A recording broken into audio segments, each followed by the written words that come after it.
This is The Gorge, the podcast where my friend Sarah and I gorge ourselves on what's happening in the world of video games and entertainment. The Gorge is brought to you by Patreon. That's patreon.com/thegorge, where for just $5 a month, you gain access to not one, but two entire podcasts.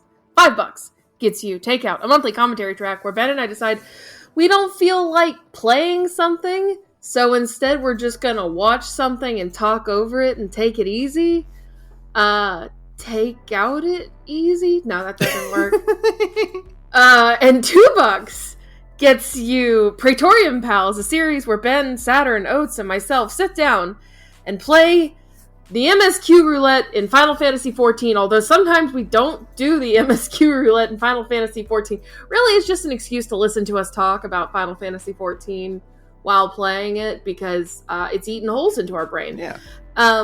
And also whatever other inane bullshit that happens to spring to mind. That's correct. That's where we develop lore about our characters. That's where we develop headcanons about Gaius. It's where we make up stupid-ass songs on the fly. And, yeah, it sucks, but it's also really good. And $2 also gets you the entire back catalog of That's How You're Walking Into, a series where Ben would ask me questions about the Nasuverse, and I would do my damnedest to answer them. I'm trying to find a way to make that part of the spiel shorter, and it's just not working out, because that's a really long podcast title name. Anyways, all of that can be yours if you head over to patreon.com/thegorge. And no matter how much you kick in, we appreciate it. Yes, thank you to all of our wonderful supporters. You could just call it, like, Thaiwai. No, that sucks. No? I'm sorry, Okay. Ben. Okay. Thaiwai sounds like a part of your body that you don't know you have until somebody has to cut it out. Yeah. Like, oh, you've got a Thaiwai infection. It's got to go, you know. And now you got to pay like $50,000. It sounds like a weird, like, muscle, like, twitch, or like a knot that forms, like, has to be removed. Like, it doesn't go away on its own. Right. Yeah, you've got a thyroid in your TMJ, and you're like, God damn it! All right, fine. Is my insurance going to cover this? No. Damn it! Of course. So now you have to pay $50,000. Anyways, Ben, it's roundup tonight, right? Yes, okay, it is. Cool. Do you want to go first, or should I go first? I'll go first. I've played a handful of games. Okay. I have continued playing Persona 5 Strikers. How do you like it? I have come to the conclusion that it is not a Muso. Okay. It is an RPG where the random battles are Musos. Oh, that's kind of a neat idea. Because, like, a traditional Muso, like, if you haven't really played one in a while, like, it's not just a game where you are one guy and you fight 1,000 enemies all at once. It is ostensibly a strategy game where, you know, you are in a map, and the map is divided into quadrants, into sectors that you have to, like, capture points for your forces to spawn, or you route enemies in order to keep them from capturing your points. Right. And you are eliminating an enemy faction from the map. Okay. Strikers doesn't have that. It's just like a dungeon, and there are enemies lurking around, and when you bump into one of those enemies, it kind of turns into a small Muso-like arena where you fight like 100 or so shadows. Okay, that's interesting. So it's a lot more like linear, like there's progression in the map, you know?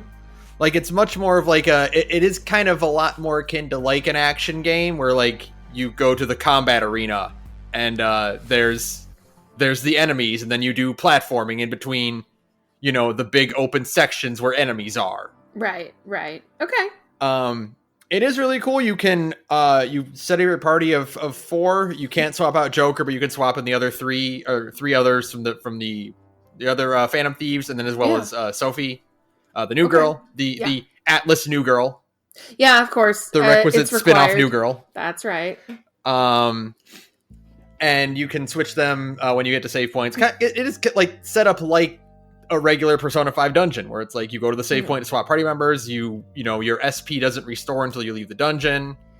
Okay. But since it's not a calendar year, when you hit a save point, you can just leave the dungeon and come back and it'll be the same day. Oh. So time flows via plot, not like you have X days to get through it. Right. Okay. Well, that's nice. It's way less stressful in that way. There's less like time. Yeah. Are there social links? No. Okay. No, they have come up with an excuse for all of your confidants to not be around. Okay. I wasn't sure. It's set in summer vacation, so obviously you don't run into Kawakami anywhere. Sure. Right.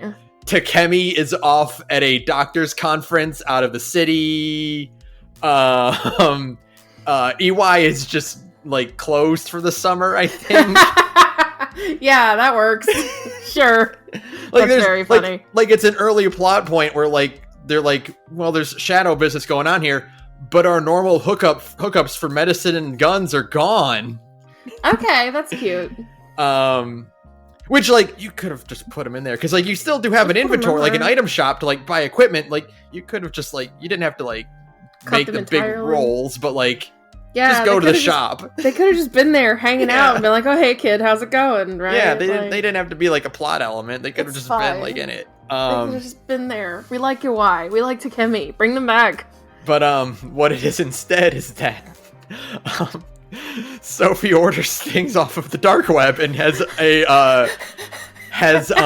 immediate delivery services. I see.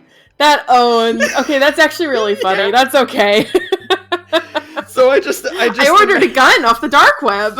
Pretty much, yeah. Great. She's like, I have it delivered right to the restaurant. And like you can just kind of feel Futaba being like, well, that's not good. I'm gonna have to explain that to Dad. Dad is not gonna be happy about this one. Oh well, he'll be fine.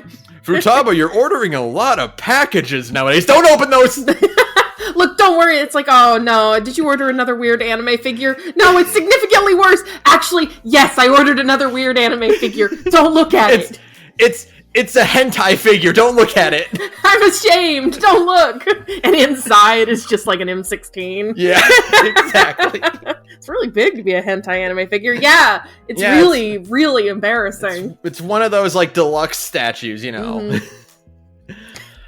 Great. But no, it is a lot of fun. It's just nice to, like I said last week, it's nice to see the guys again. Sure, absolutely. Nice hang out with them kids. Yeah. What else? I finished Hi-Fi Rush. Okay. That is one of the best action games I've ever played. I'm looking forward to it. It's good from start to finish. That's one we're talking about next week. Yeah. So sit tight. So I won't say anything else about it, but there's one thing I'm very, very excited to talk to you about. I'm excited to talk about it. Speaking of action games where you summon an aspect of your soul that fights alongside you, I started JoJo's Bizarre Adventure Eyes of Heaven. Okay. Which is their arena fighting game. Because All-Star Battle is their like 2D side-scrolling like traditional fighting game. Eyes of Heaven is arena based, kind of like, you know, your Xenoverses or your Naruto's, sure, whatnot. It's not great. It's a little slow and clunky, especially coming off of Strikers and Hi-Fi Rush. Sure. I'm like, what do you mean I can't dodge anytime I want? Oh, that's deranged. What do you mean I have to like wait to like wait a couple frames to bring up my guard? What are you doing, game? Oh, how can you do this to me? Very slow, I see. Yeah. The reason I am playing it is because the story mode is actually really good. Mm-hmm. It is the most fanfic bullshit ever, in which they come up with they established a JoJo multiverse where, because of the effects of a Dio that won in part 3, it's causing like these rifts across space and time. And it's Fate Grand Order singularities. Yeah. So Speedwagon has to go around gathering up all the JoJos and the Jo Bros from the various parts to form an army that can take out Dio. And fix the timeline. Yeah, I love the Grand Order. And it's really great because, like, so it's Jojo, and it's not a spoiler to say, like, it's got a pretty high body count for a shonen manga. Mm-hmm. Like, the ratio of surviving members by the, like, of the core cast is pretty low and kind of hovers around 50% for most of the parts. Huh. You know, I didn't know that, actually. Yeah. Well, how did you've watched part 1? How did that one end for Jonathan? Oh yeah, that's true. How did that end for the protagonist? That's a good point. I see. So they do a thing, and this is kind. I mean, so there's the way part 3 ends, and I'll keep it a little bit vague just in case someone has managed to not get entirely spoiled on everything that happens in part 3. Of the 6 core members, the 3 that survive are saying their goodbyes at the airport. They part ways, they walk off, and then immediately get attacked by mind-controlled versions of 2 of the dead members. Great. They're like, wait a minute, you died! Hold on a second, Fallout icon thought you died! Yeah. And they do that for every part. It's like, the whole thing is like, all your favorite characters are here, even the ones that died.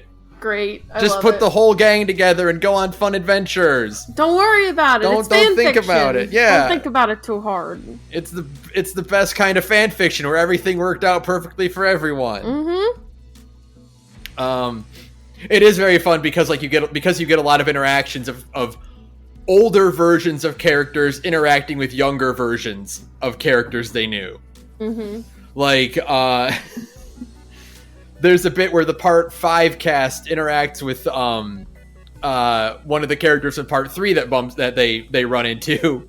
They're like, "Oh, you look a lot younger and have more of your body parts." Okay. And the part 3 character is like, "What? Wait, what's that about body parts? Excuse me? What do you mean? Oh, nothing. It's just a joke. Don't worry about it." Don't worry. Yeah. So it's fun. If not, I have to be like, it's a anime arena fighting game. This is not meant for like high skill play. Sure. Right. It's fan meant for service. Fucking around. Yeah. Yeah, it's fan service. What else have I played? I started Marvel Snap. I downloaded that. The phone game? Yeah. Okay. I don't know if I'm going to keep it up because it's just a card game. Oh, like there's no story or anything. There's no like overall plot. It's just a multiplayer deck building card game. And the deck progression is weird. How so? Because you get your starter deck and it's full of a bunch of crap cards that are just kind of very basic and whatnot. And like you're up against, they put you up against people who are also just starting out and they only have the crap cards and whatnot. But, I mean, I don't know. Maybe I unlock it later. There's no gacha. Oh. Like, you don't get new roll. cards? You progress by beating other people. And you unlock points to, like, get cards on a scale. Huh. And I don't know if I'm not worthy of unlocking the gacha. Doesn't Pat Pat of Castle Super Beast fame, he plays it. Yeah. And doesn't he show not like rolls, but he shows off new cards he gets, like, oh, this is a cool one. Yeah, you earn cards by winning and ranking up. Yeah. In the thing. But you would think oh, you're just starting out, here's your first free pull. Yeah, here's your tutorial roll. Yeah, exactly. But no, the cards you get are kind of initially set. Weird. And then you just gotta earn them as you progress. So what's the monetization? I don't you can buy credits and whatnot that allow you to to boost your cards or to get variant versions of cards that are like different art style and whatnot. But I don't really see weird where the like the poll thing is. Like maybe there isn't. Although that's weird to have a card game that doesn't, because like what is a real life gacha if not buying trading cards, right? Yeah, you know, I used to play Magic, and it's like, yeah, you buy booster packs and you get the cards out of them. Mm-hmm. So I don't know. I looked into it, and I'm like, am I missing something here? And I haven't found anything yet. So like, but like, it's pretty fun as far as card games go. But I'm like, I don't know. It seems very limited because there's only 6 turns in each game. Right. You only get 6 turns to like win. Interesting. So there's no like deck building, like intense like strategy and you know, plotting and whatnot. It's very strange. It's weird. Not at all what I expected it to be. No, very weird. Yeah. So I might drop that, but I mean, it's very odd to be like, well, where's the gacha element? Where's the thing that I would hate in any other game? I guess we've just been conditioned to looking toward the gacha. I suppose, you know, I guess that's why gacha games do so well, because everyone loves the dopamine of, ooh, I pulled a good one. You know, we all like those brain chemicals. It is a lot like when I play Dark Road and like they strip the gacha elements out of that, and I'm like, well, there's nothing to the game now. There's no like progression and earning and stuff. And then finally, I played Pizza Tower. Oh yeah, tell me about Pizza Tower. Pizza Tower is a fantastic game. If you like the part of Neon White where you go very fast and try to get a really good time in this game, in the level, you will like Pizza Tower. Okay. They have nothing in common thematically or gameplay wise at all. But they have the same dopamine boost of, I did really good in that level. I did really good at the video game, and that makes me a valid person, right? Yeah. You play as the most anxious Italian man in the world. Yes. Named Peppino Spaghetti. Good for him. Whose failing pizza restaurant is threatened to be destroyed by Pizza Face, who is a pizza that is a face. Yeah, no, yeah, that makes sense. He's going to shoot the restaurant with a big laser unless Peppino storms the Pizza Tower. I see. There you go. Yeah, it's completely self-explanatory. Yeah, I don't see what the big deal is. Yeah, no, totally. He is supported by his much more mild friend Gustavo and his big rat brick. Okay.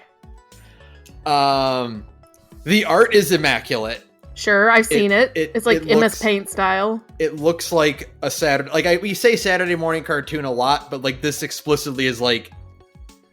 This game evokes the 90s in ways that other retro-style games could only dream of evoking. The main menu, the HUD, it all has that, like... That weird... disjointed, just like stuff everywhere on the HUD. Like, it's a mess. Adjacent to Cruelty Squad, another game with an incredibly fucked up UI. Yeah. If you've ever played Earthworm Jim or like Booger Man or pretty much any like cartoon-based platformer from the Super Nintendo or Genesis era. Yeah. Fantastic game. It's all you just navigate through these levels. Peppino is invincible. He cannot take damage. Every time you get hit, the only thing that happens is your score goes down. It's a Wario. Yeah, it's explicitly a Wario 4 like. Right. Okay. And you do get like different forms, like you run into an enemy that throws you like a baseball, and Peppino rolls into a ball and doesn't stop until he hits a wall. Okay. If the enemy throws a hot pepper in his mouth and he starts breathing fire and gains a dash. Oh, fun. So it's all very stupid, and I am really enjoying it. The cool thing about it is you navigate through the level and you have to find the top-ends. Right. Which are 5 little sentient food objects. There's like a pepper, a pepperoni, a mushroom, a block of cheese, that kind of thing. Mm-hmm. You find those, and then when you get to the end of the level, you smack a big Easter Island looking head. Mm-hmm. And then you have to backtrack to the beginning of the level on a 2-minute timer. Oh, I see. And like new pathways open up and old ones close. Like you have to navigate a different way to get fun. back. It's really fun. That is really fun. Okay. Yeah, it's really clever that way. And like that's like your chance to kind of like gain a shit ton more points because like there's just enemies that will spawn, but like the level is designed for you to just start dashing and blow through everything in your way. Right. Delightful game. Absolutely incredible. 2023 is off to a great start with Hi-Fi Rush and Pizza Tower. Sure, absolutely. Just very loud, colorful, bright-looking video games. Absolutely. Mm-hmm. With killer soundtracks. Yeah, of course.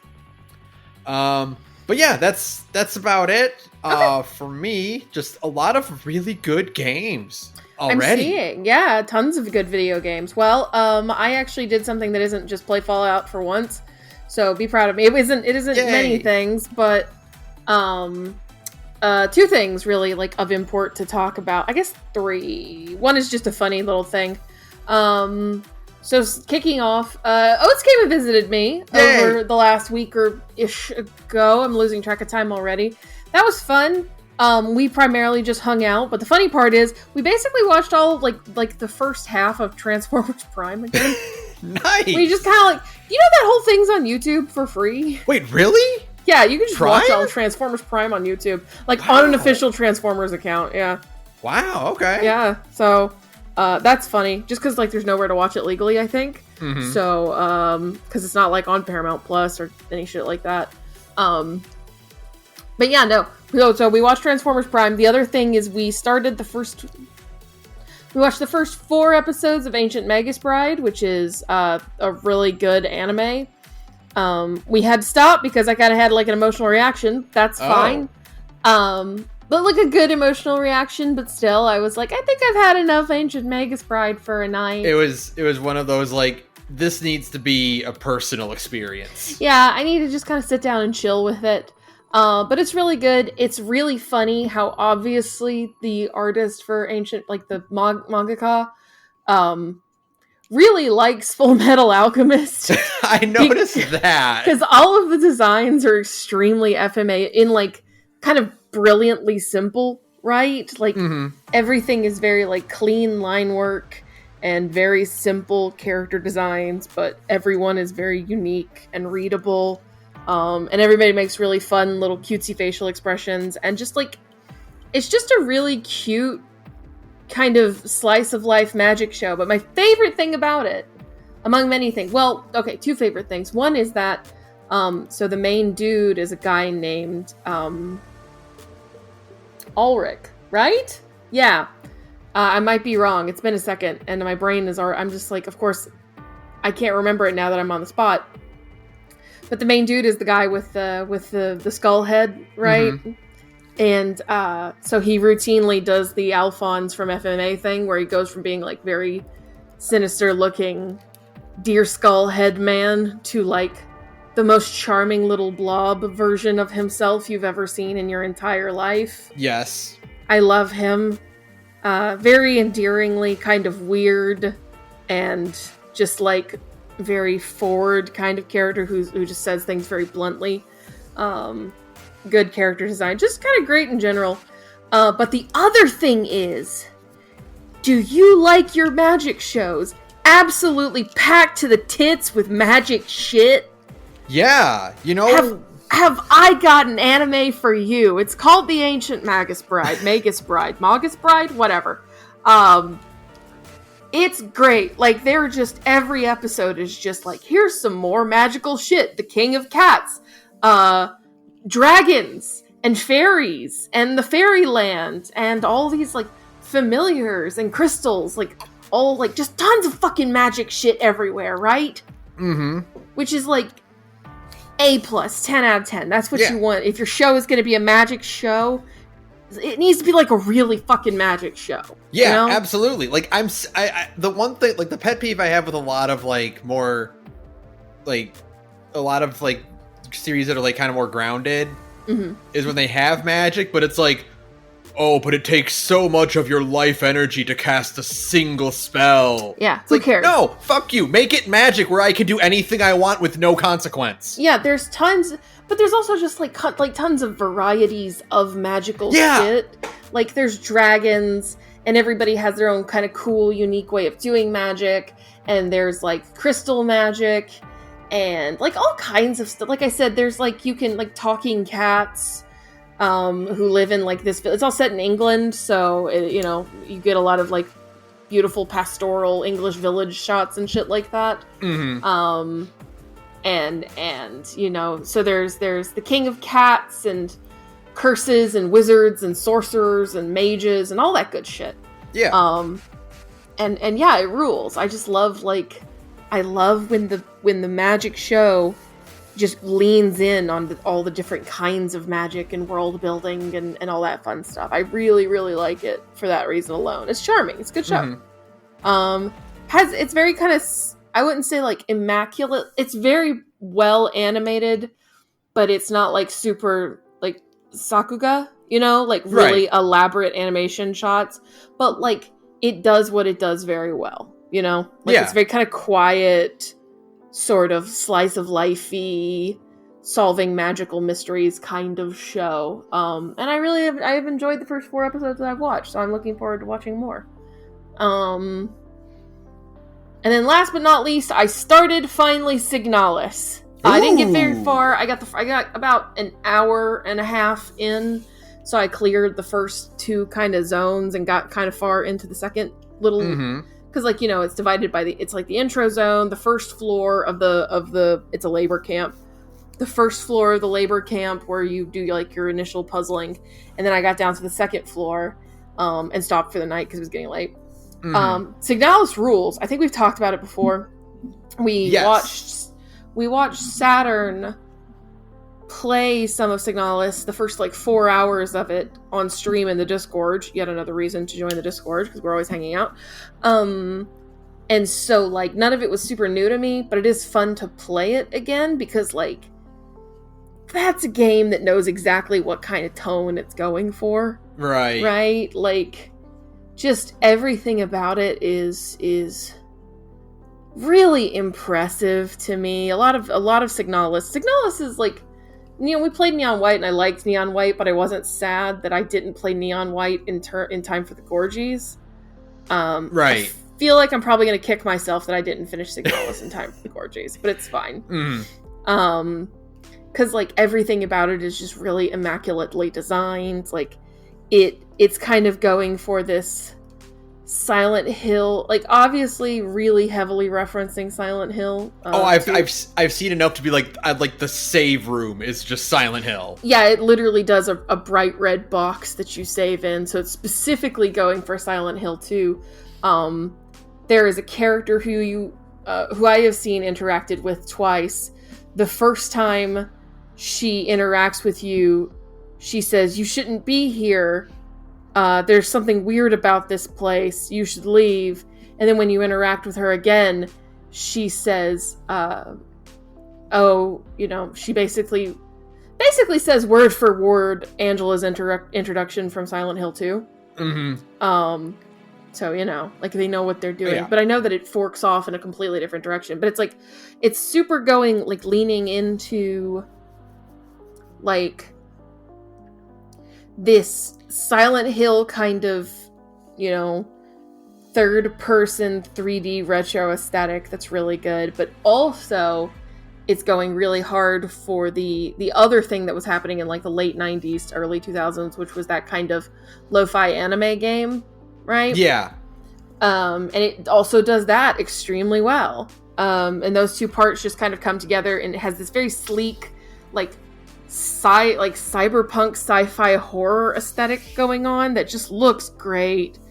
Just everything is very well designed, has a lot of cool art assets in it, and I like it a lot. It's not very scary right now, but right now it's not very scary so far. But maybe it will get scary later. But like, it does have a great aesthetic and vibe and atmosphere. So, it's good. I like it a lot. Yeah. So I'm looking forward to talking more about that. And I think that's kind of it. I don't think I have any other major things to talk about. So yeah. Okay. All right then. Let's talk about some news. Hit me. Final Fantasy XIV's latest raid sparks controversy as world first winners accused of cheating. Yay! We get to talk about Top. Cool. They gotta stop naming these ultimates Ass and Top. The last one was Ass. This one is Top. We have to stop. Yeah. So, oopsie doodle. The world first clear for the Omega raid. They were celebrated, big, hooray, you guys did it. Big deal going on there. And then people took a little bit of a closer look at the video for proof. Well, be like, well, wait a minute, there was no video.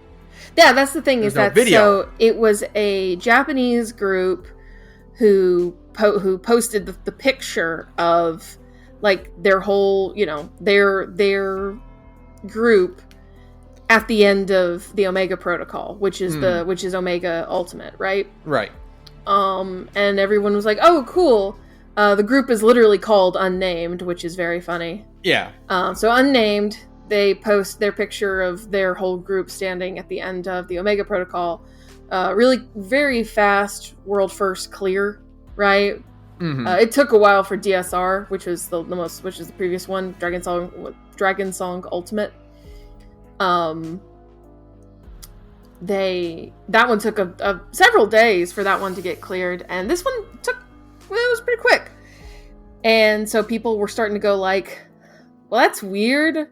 Where's the video though?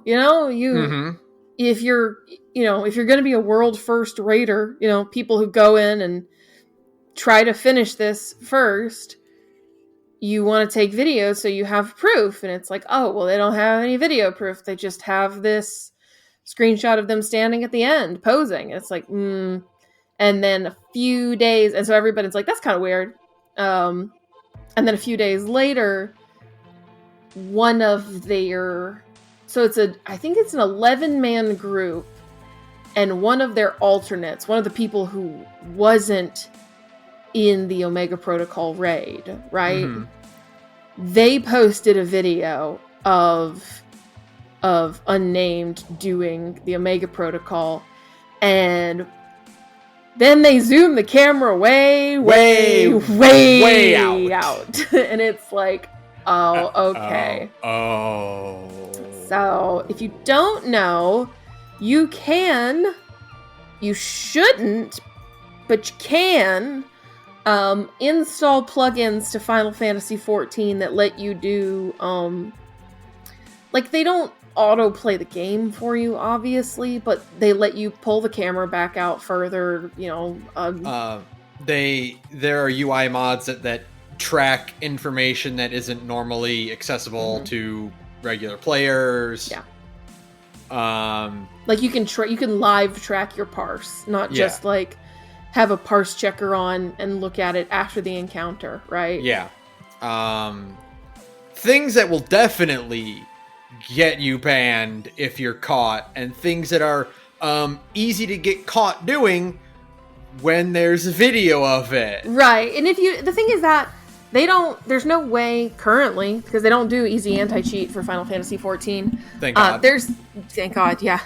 Currently, there's no way to check who is running plugins. So as long as you don't brag about it, it's kind of like, if you do cosmetic mods, it's like, don't at the developers with your fucking modded screenshot, right? Don't put your modded screenshots on a billboard, for instance. Yeah, outside of Houston, Texas. Don't worry about it. Advertising your illegal strip club. Yeah. and erotic role-playing group. Yeah, maybe don't do that. But yeah, no. As long as you kind of keep it on the down low, they're not gonna do anything to you. The problem is that if you're, I don't know, running an ultimate and you need to post video proof, that's gonna be really, really obvious. Oops. Which is exactly what happened. Yeah. And Yoshi P made a blog post that was basically just like, I'm very disappointed in all of you. Oh no, you've made him angry. Several of the members of Unnamed just straight up deleted their accounts. They all had their you get special weapons if you finish the Omega Protocol, same as always, like same with Dragon Song Ultimate and all the others, like Alexander Ultimate. But they had those taken away from them, which I think is the first time that's ever happened. And yeah, it was a huge clusterfuck. A bunch of people, like, they deleted their accounts. They just basically vanished into the ether. And it was all pretty bad.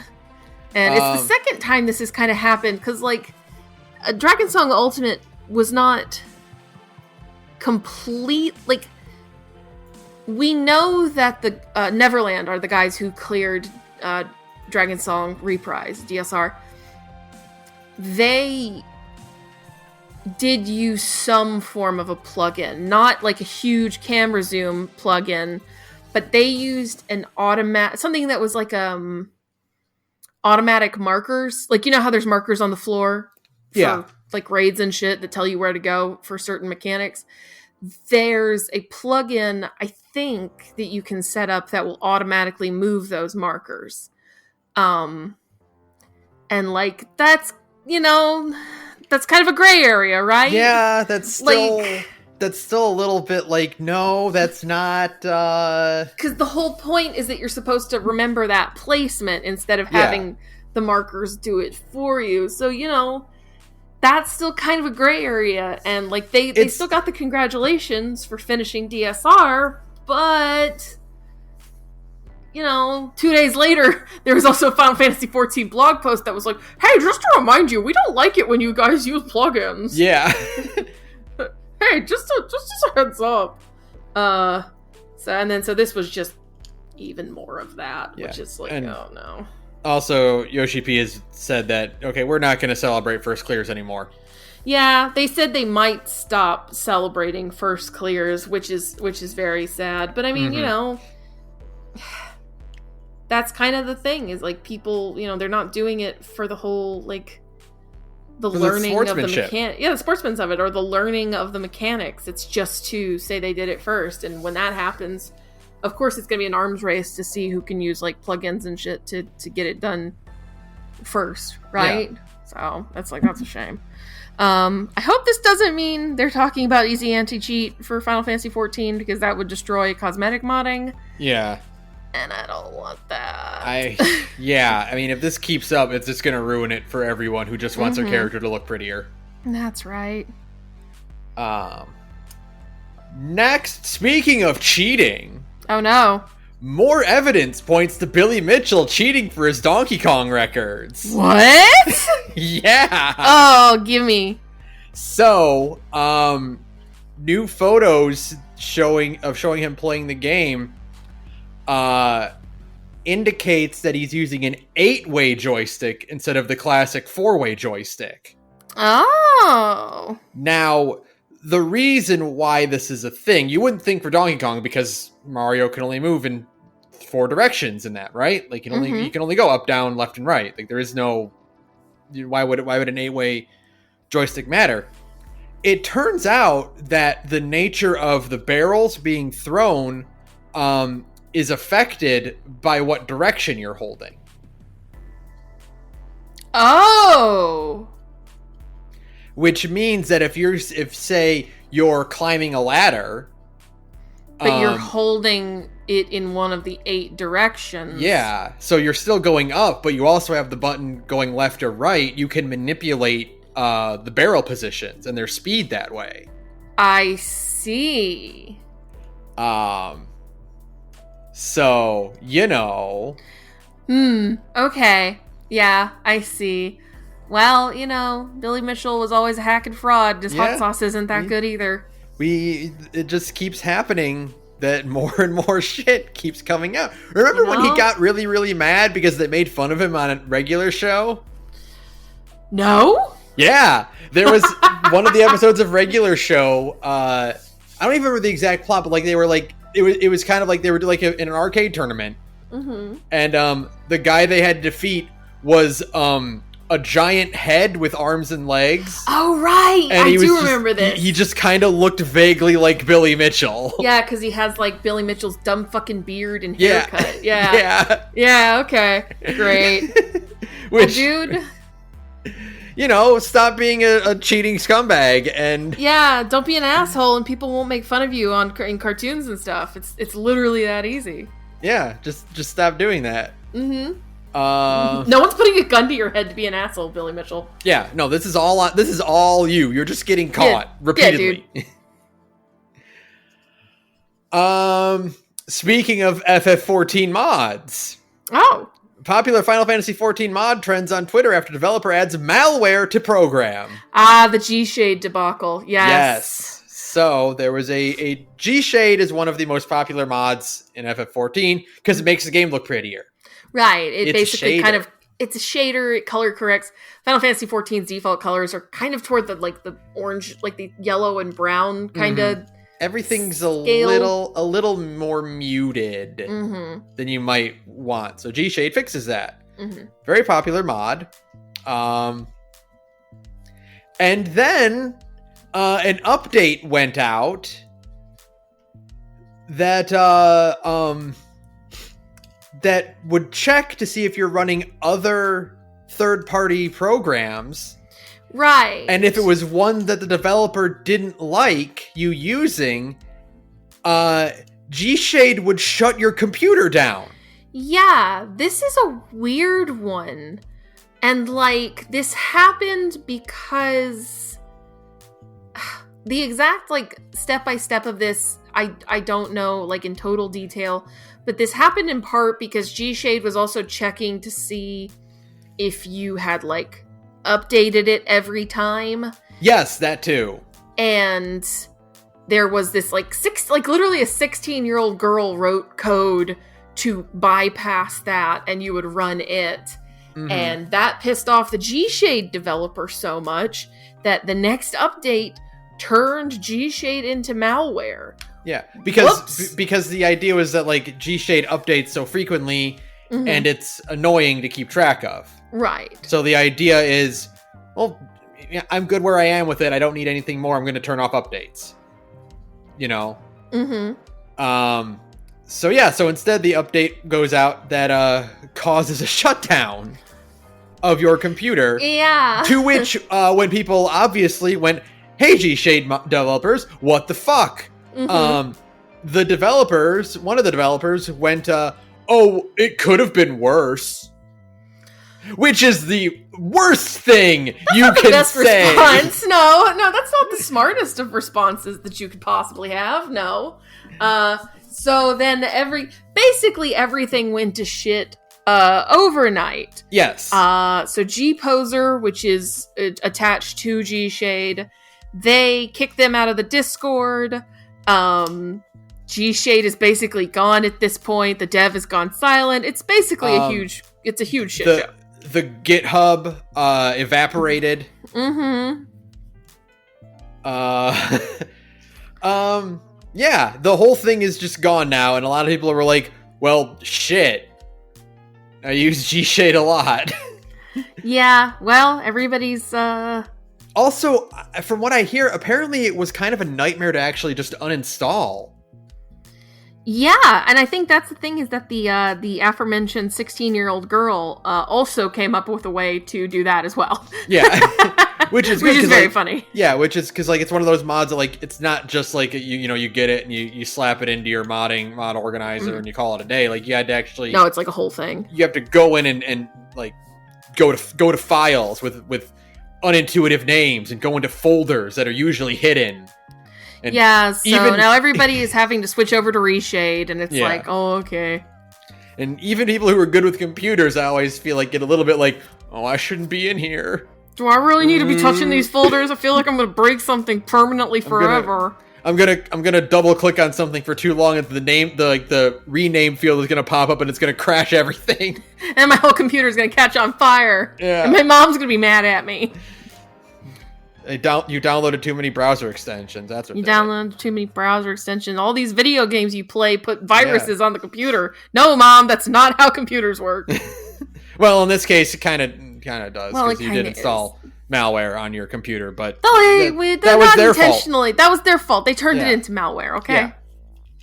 Yeah. And just this is the second article in this news cycle where I go, guys, shut up! You're gonna ruin it for us. Why are you making everything so hard on all of us? It is like Persona, where Persona 5, where like Yoshi P's like alert system in the palace, the percentage is going up.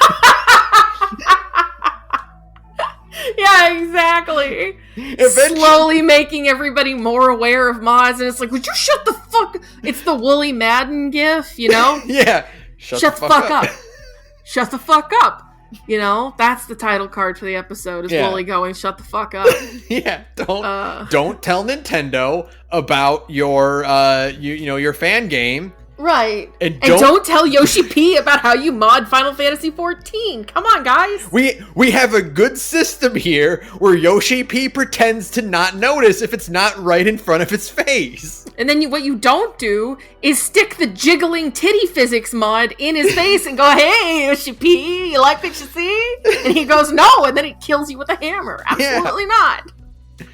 You're gonna blow it for us. I'm gonna lose all my titty. I mean, never mind. Never mind. Don't worry about it. Don't worry about it. We did have to get rid of that one mod because it just didn't work. We don't mod the Final Fantasy XIV, Ben. We're good babies. I also don't mod Smash Bros. Ultimate, and well, they don't care if I mod Fallout 4. That one's fine. They want you.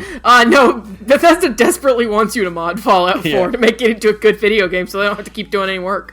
I can't wait for Starfield mod. Can't wait for Starfield.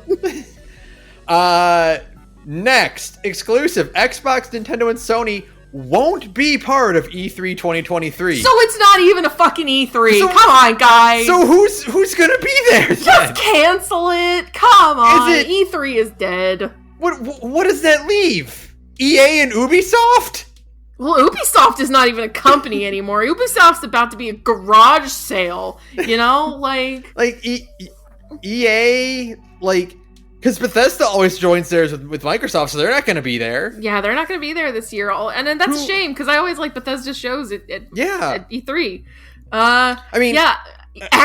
Activision Blizzard will come on stage at E3 and get on their hands and knees. Bobby Kotick himself will get on his hands and knees and be like, will you please just let Microsoft buy us, for fuck's sake? That's going to be the whole presentation, right? Yeah. I don't know. Devolver Digital. They'll be there. Oh my god, though. The Devolver special where they're the only ones on the stage? Yeah, that'll be good. That's extremely funny to think That'll be really... They can get a lot of material out of that. What do you mean Sony and Microsoft are gonna be there? What the fuck? I don't know. It's so fucked up is the thing, folks. Why even run E3 if nobody's gonna... I knew that Sony wasn't gonna be there, because, they've also started doing their own state of play thing. If this does end up leading to just where there was once E3, there is now a really big state of play, a Nintendo Direct, and a Microsoft thing. You know? Yeah, great, but they didn't say that.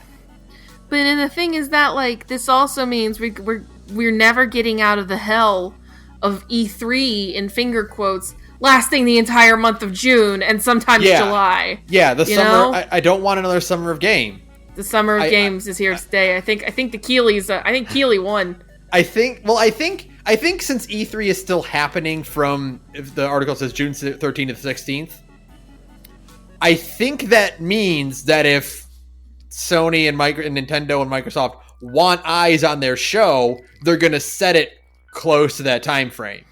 Sure, but I think even having an empty E3 conference is still a thing. Yeah, it's still better than having a Summer of Games where E3 is canceled and the Summer of Game is the thing instead. Is a whole miserable month. Yeah. We'll see. I guess they'll do I know PC Game Show will probably be there again. Yeah. The Wholesome Direct or whatever. Indie Game Show. We got a couple of those, So that'll all probably still be there, maybe. I just want another good E3, E3 is dead. No, dude. E3 is dead forever. That one year where Sony had the guy playing the flute, that was the last good one. That was all we got. Yep. Next. Sucks. Next, NASCAR officially bans drivers' GameCube-inspired wall ride stunt. Boo! Yeah, that makes sense. Boo! You cowards! Do you even know why NASCAR exists? You bitches! You should be allowed to do that. Fuck you! NASCAR. It was awesome. NASCAR bans bringing the blue sparks. Yeah, NASCAR bans the one move that had a bunch of people who never fucking watch NASCAR paying attention to. I mean, that was the best free advertising you'll probably ever get for NASCAR ever. Was somebody posting on Twitter, hey, this guy did this insane move that he got from fucking NASCAR 2006 on the GameCube, right? And a ton of people are watching it going is NASCAR actually based? And if they had let that move stay in, maybe. But instead, they're no, we're putting up the no fun allowed sign. All you're allowed to do is go in circles for 500 miles. I don't think it's so much a no fun allowed sign as it is a, hey, don't die. No, I don't care. You're getting in the car. No, I'm sorry. Absolutely not. You're getting in the car going 150 miles an hour with 400 other cars. You're gonna have to accept that sometimes somebody's just gonna flip that fucking car in order to do something cool, right? Yeah, they accept that part of it. They're not going to actively encourage to make it worse. I think they should. That guy once got his throat cut during a hockey game, and he bled all over the place. That's a risk you take when you play hockey. I'm just saying the equivalent of that is sometimes you should let a guy shut up. You should let a guy drive his car directly at a wall going 95 miles an hour. Okay, because it ruled. Yeah, Sarah, that guy who got his throat cut doesn't mean they let people bring knives onto the rink in hockey. But they do let people bring knives onto the rink. That's how it happened. They're literally wearing them on their feet. Yeah, but they're kept on the feet. They don't let you go higher than that. No, I'm sorry. No. Bring back the wall ride. Everybody should be allowed to do Mario Kart Blue Sparks in NASCAR. Would vastly improve that sport. I'm just saying. They let him get away with it once. They're all right, you can do this. No one else can do this. No one ever gets to do the cool shit ever again. This sucks. What this means, though, Sarah, is that if you do allow it, it means everyone's going to do it, and you're just going to have a train of explosions. That sounds awesome. What the fuck are you talking about? It doesn't sound awesome for their families. Who cares? Sounds cool to me. They're doing fucking NASCAR. Come on, guys. Otherwise, all you're doing is making left turns from now until the end of forever.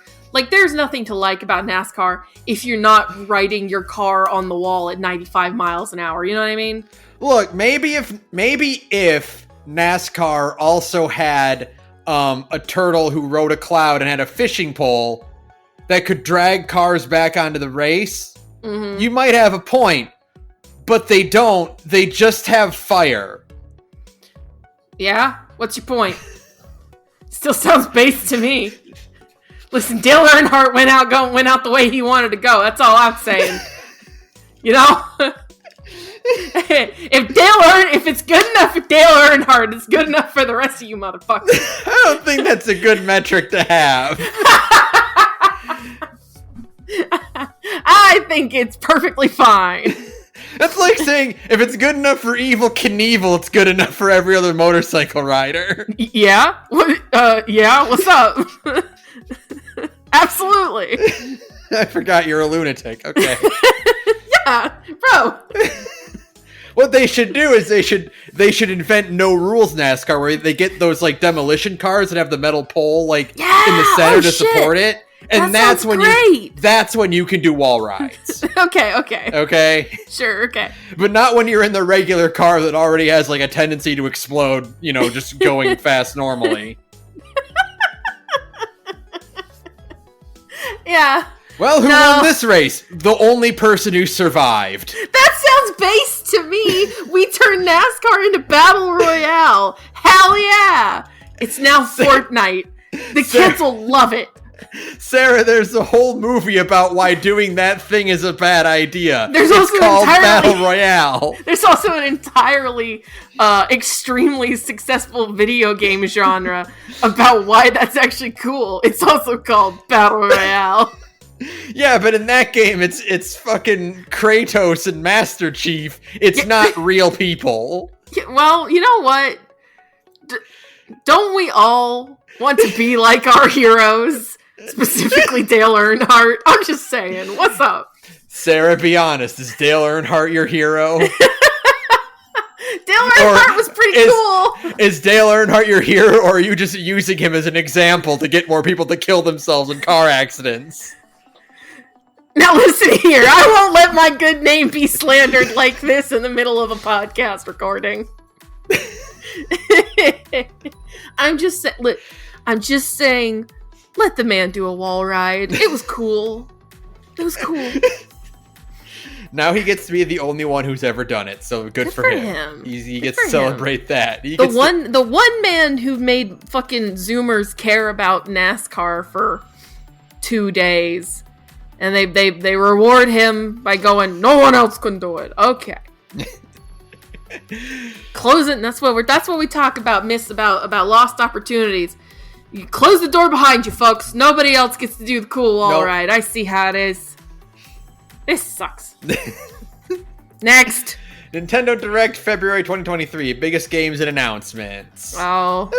This was not it was not super eventful. It was fine. Tears of the Kingdom showed off Banjo-Kazooie nuts and bolts. Yeah, I like this one because you know that Tears of the Kingdom is like this because Nintendo watched a bunch of videos on YouTube of people like turning rocks into vehicles and shit. And they were like, all right, well, we can do that. Fuck, why not? That's a good idea, actually. That's a good idea, actually. We should let these motherfuckers do a wall ride at 95 miles an hour.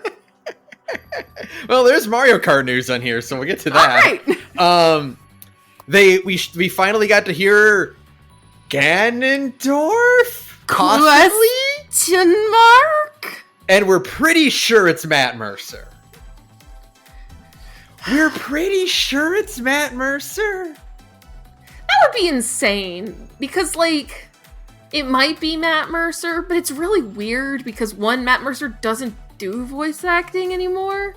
He's too busy making $11 zillion a year off playing D&D. Mm-hmm.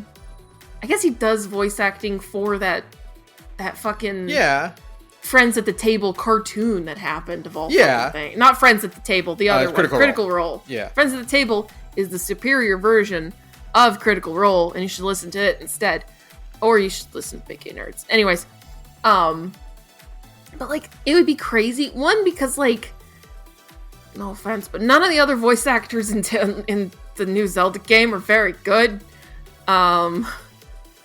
So it'd be really weird to be like, okay, we got one good voice actor. Like, we got one union good voice actor, and everybody else is non-union talent you've never heard of before. So, like, maybe it could also be like, Sean Chiplock was Rivali. Was he? Yeah, he's a pretty big name. That's a pretty big voice actor. Did I ever tell you? I don't think I told this story on the podcast. One of my friends went to college with Sean Chiplock. What? And he does. That's like how your wife knows Prosy D. No, they went to high school together. Oh, they weren't actually friends or anything. Okay, but, like, okay. I guess Sean Chiplock was kind of an asshole in college, so he played Breath of the Wild. And he's like, oh, that motherfucker. Great. Amazing. But yeah, no, like it is kind of weird because like no one else besides Sean Chiplock like is a notable voice actor in Breath of the Wild. Yeah, so it's just very strange. I guess if you're Matt Mercer and someone comes to you with a big check or like a bag full of money and is like, hey, do you want to voice somebody in Zelda? Yeah. And you're like, oh, who? Ganondorf. Yes. Yes, absolutely. I just hope they hydrate my man. I hope he's not like a zombie Ganondorf the whole game. It would be kind of cool if he is just like a zombie, but he still talks like that. Yeah, that'd be cool, but also, well, you know. Yeah, you need to water him. Yeah, you need to put some water on that man, I'm just saying. Hey, Mom, Dad, wake up! Metroid Prime 4! That's right! Metroid Prime 4 Switch! Yeah, Metroid Prime 4 is dead as fuck. They canceled those pre-orders finally. So... This remaster does look really cool, though. Remaster does look good. They really upped everything about it. Game looks spectacular. I'm excited to play Metroid Prime 4 or Metroid Prime again. Yeah, you're not playing Metroid Prime 4. That's for fucking sure. Advanced Wars 1 and 2 is coming out. Actually, they didn't just silently cancel it. It's coming out in April. Like I said, you just wait in April. Like literally, this is supposed to come out 4/20, April 14th or April 19th. We're gonna start some shit over Taiwan. I'm just like, oh boy, hang on to your butts. They showed off some of Pikmin 4. Looks cute. You get a dog now. Yay! We love dogs. There's now Ice Pikmin. They look fun. Let's see. Switch Online is adding Game Boy and Game Boy Advance games. Cute. Splatoon 3 is going to Nier. Oh yeah, like I saw they have that. like a weird like copied city, like a marina, like story DLC thing, and it looks like Nier adjacent. I don't know. It looks cute. Octopath Traveler 2 has a demo. I need to pick that up and give that a shot. Samba de Amigo is back. New Samba de Amigo is cool. Is there anything else from this direct that really lit me on fire? No. That was really about it. There wasn't really... There was like a whole bunch of anime games. Yeah. There was that... Oh, they showed off the DLC for Xenoblade Chronicles 3, and the kid from 2 is like Chad now. Yeah. Like a big dick Chad. Yeah, it's incredible. He's fucking jacked as hell. It's awesome. Good for him. They showed off that detective RPG. Oh, that has the art from the Danganronpa. Well, no, there was that one. Then there was the other one. What?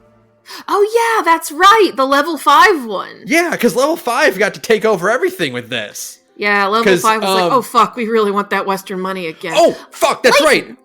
Ghost Trick coming out. Ghost Trick is Port. Coming. Yeah, Ghost Trick Port, which is good. New Layton coming out. Good. Fuck yes. And then they're weird JRPG with like I really hope detective theme.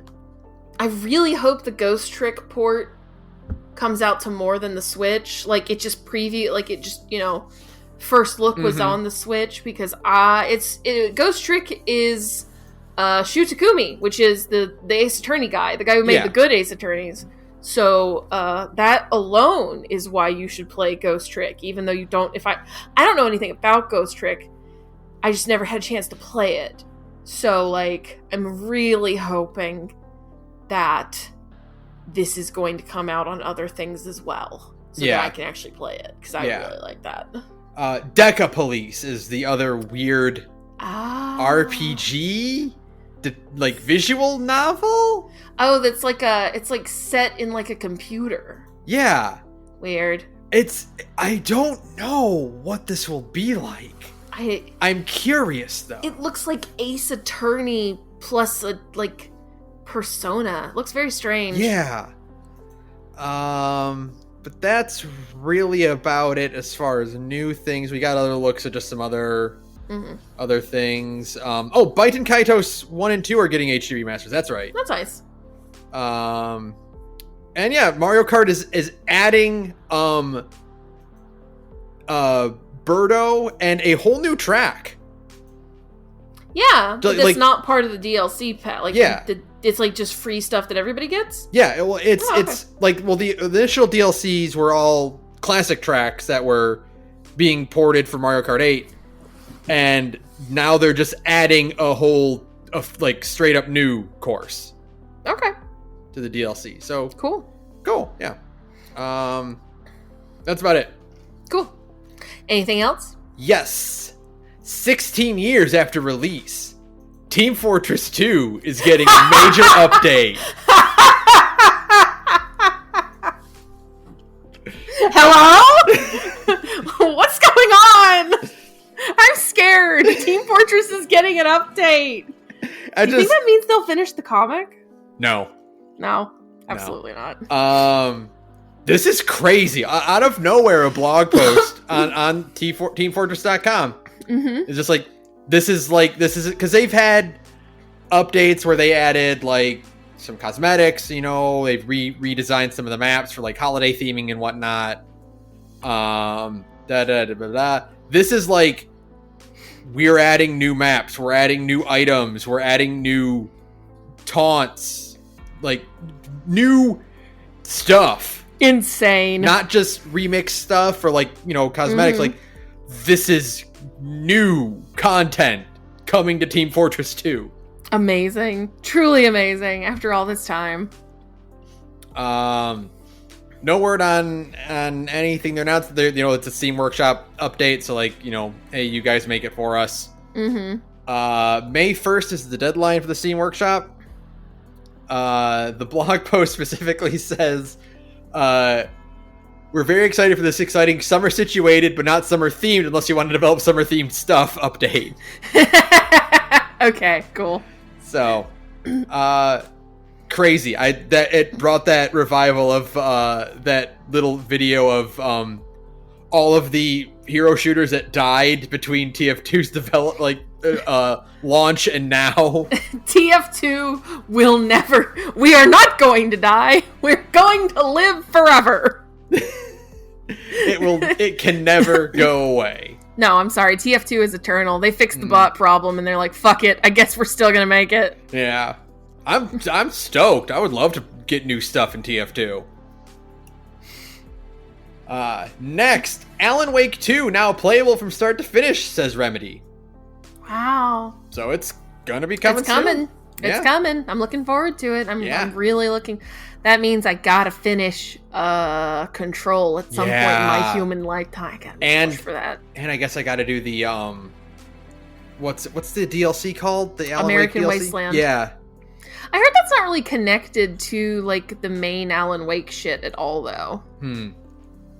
So, and I know that like neither is Control really, but they also have a DLC called AWE, which stands for the Alan Wake Experience. So,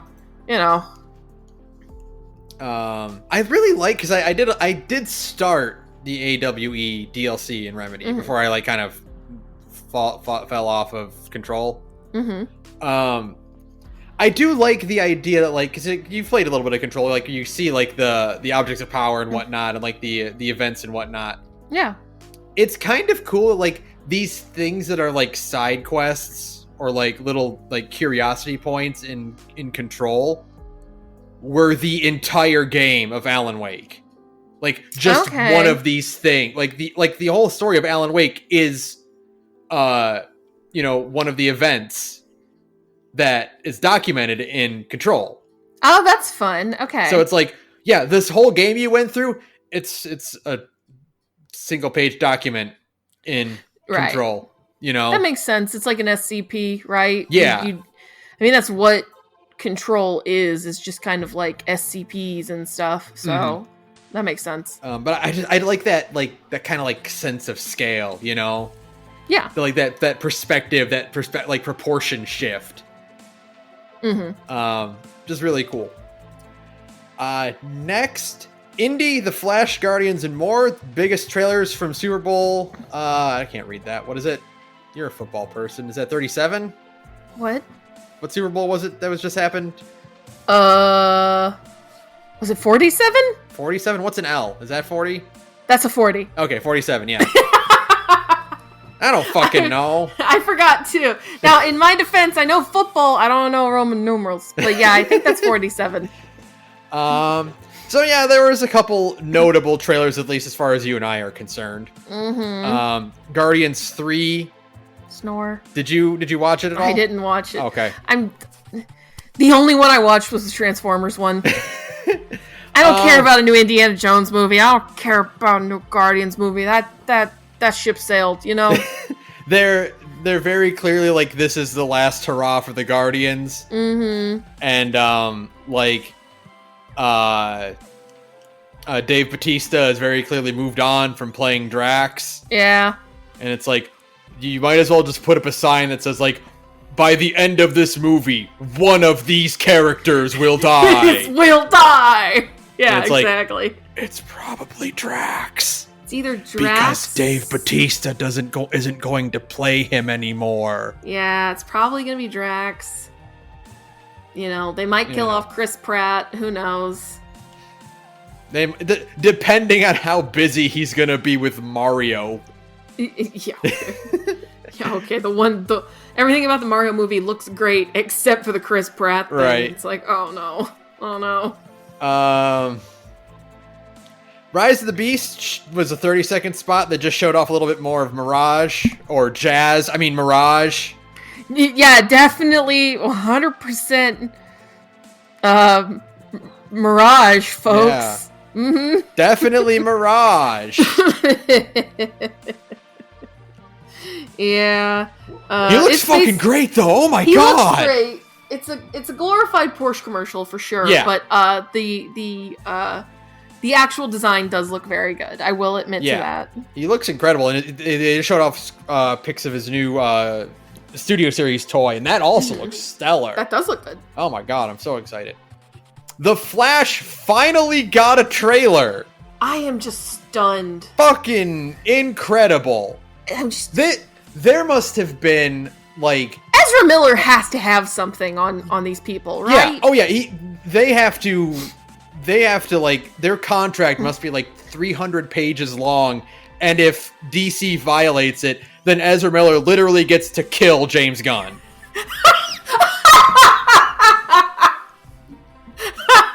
They get to kill James Gunn with a gun, actually. It's incredible. Like, James's lawyers are looking over the contract, and, like, it's airtight. We can't do anything. They managed to get through every single possibility. There is nothing we can do. If you don't put out the Flash movie, Ezra Miller will drop you into a pit of sharks. I mean, they got it cleared with the president?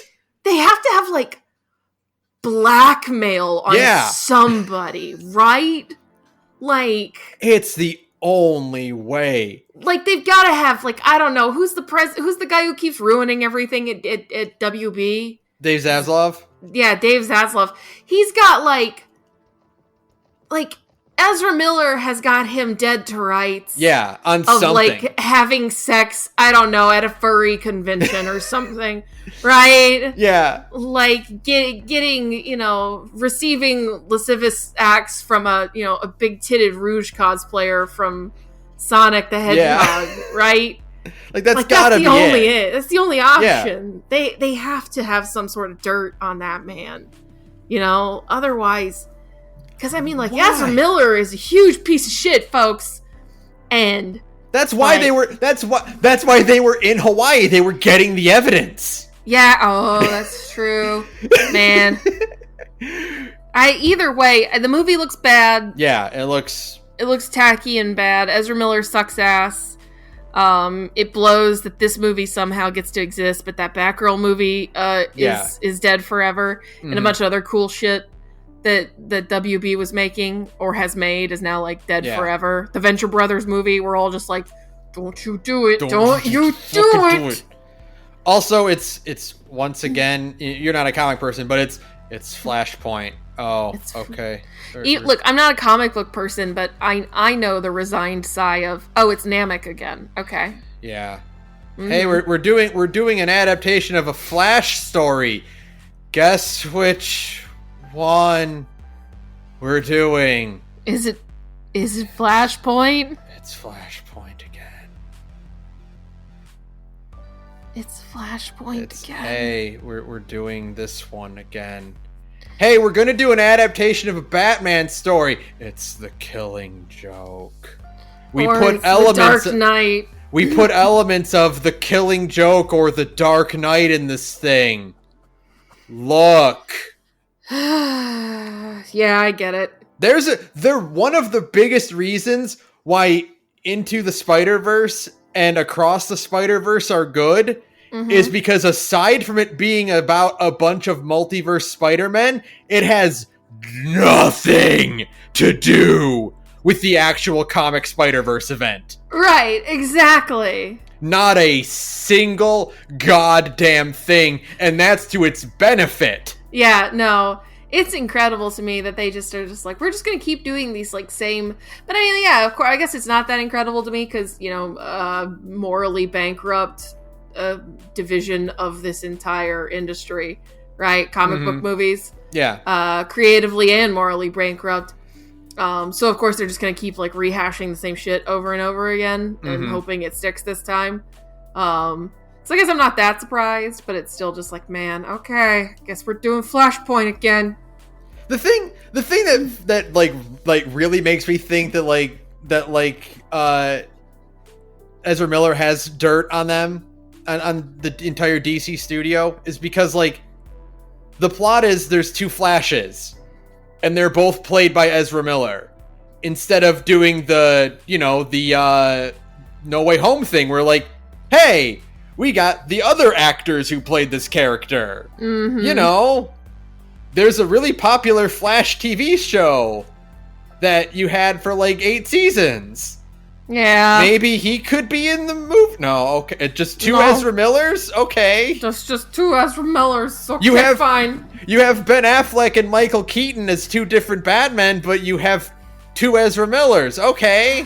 We're never going to be free. I guess. This is going to suck ass. I'm just so tired.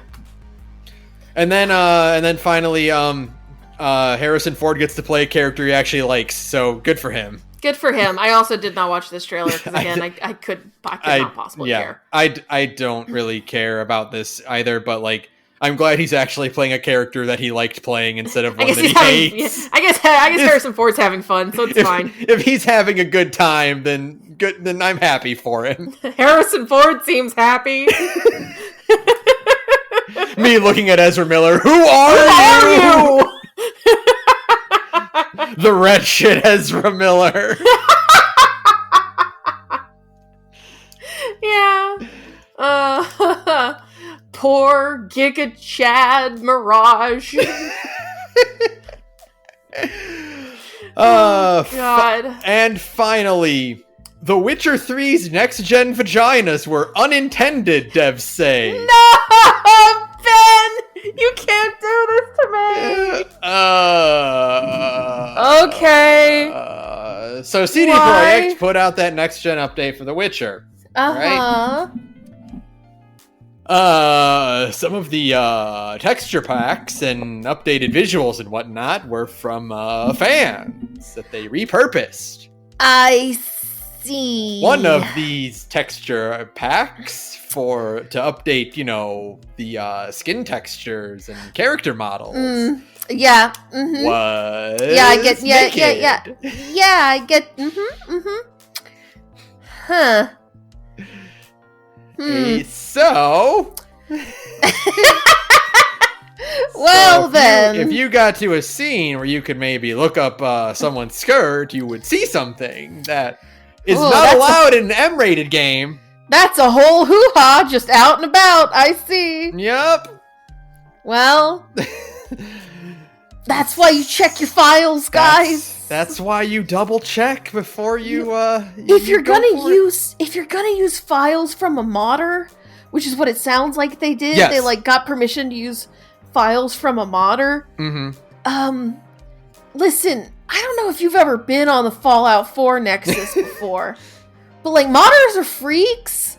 Like they're all just like extremely horny freaks. Yeah, I can't imagine a game that is deliberately horny like The Witcher. Yeah, like it's got to be even worse, right? It's got to be. You got to have.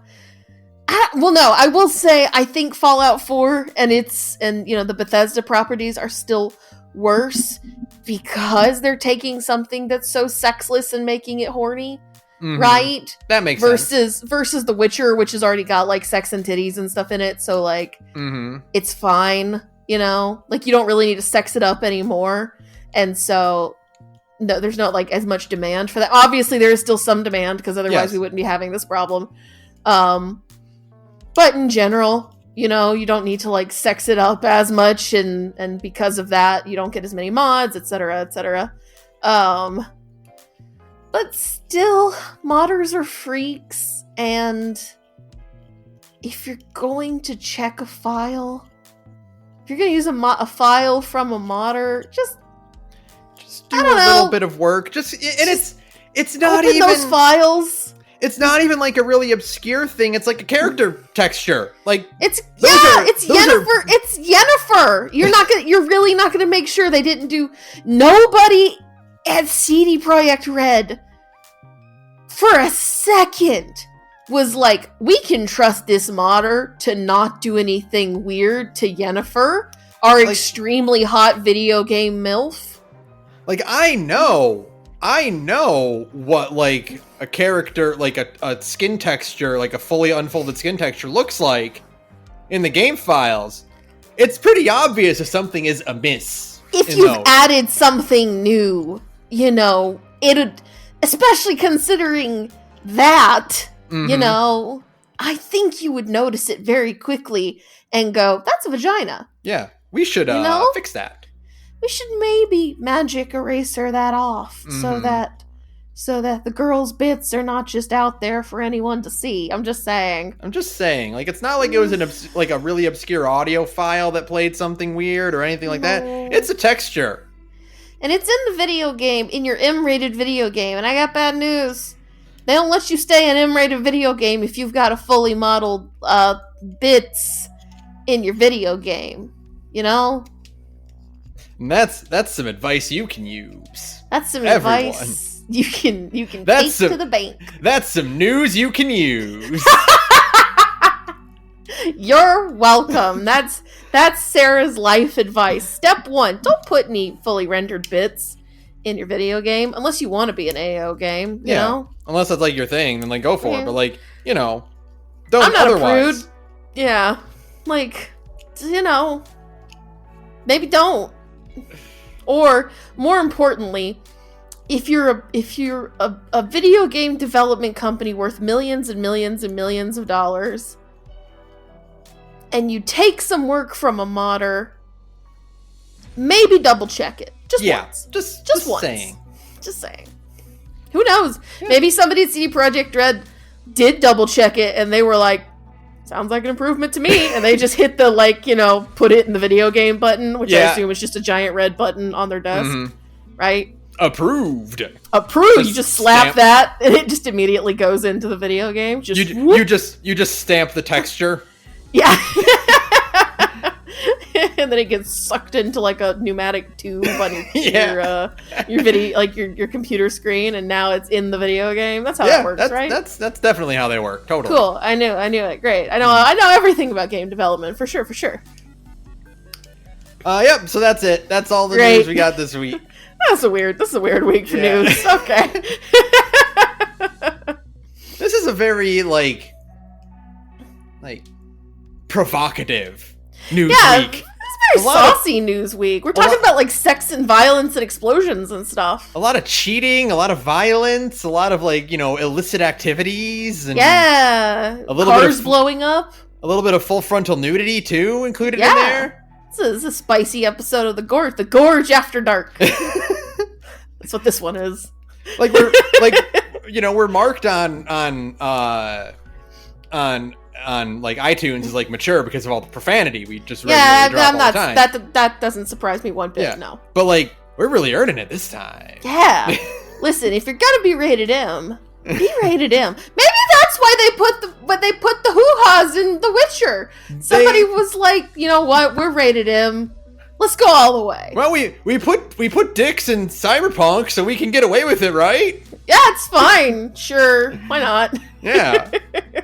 No, I'm sorry. The Witcher has a bit more dignity than that. No, it doesn't. No, it what doesn't. are you talking about? I played enough of The Witcher 3 to know that's not true. Alright, that'll do it for us. Thank you to Adventuria for use of our background music. You can follow me on Twitter at thegorgepodcast. You can follow Sara at radioinactivity. You can email us at thegorgepodcast@gmail.com. And yeah, that'll be about it. What do we got this week? Oh, actually, it didn't get. It wasn't in the news, and this is an extremely good time to mention it. Because it was such a small news article that I don't think it would get in. But the UK basically told Microsoft to fuck off with their. Yeah. Yeah. Did you see Bobby Kotick's response to that? No. He was like, "Oh, well, this is going to be really bad for your business. If you're going to limit my ability to like purchase big companies, you will regret that. This will hinder our ability to make product. This is a bad idea for you guys." Yeah, this is so bad for you guys. I'm definitely not holding this flaming hot potato that I really need to pass off onto somebody immediately. No, you're the ones who will get your kneecaps broken, not me. Not me. No, extremely funny. I think the UK is the most cucked country on the planet. However, this was very funny, and I think it owns. Yeah. So, fuck Bobby Kotick and fuck Microsoft. Yet again, we're here. We're here again somehow. Every so often, we just need to remember that we need to say, fuck them. Fuck them. And it owns that they got told to eat shit. And the UK told them to kick rocks. So, almost certainly the EU will tell them to kick rocks.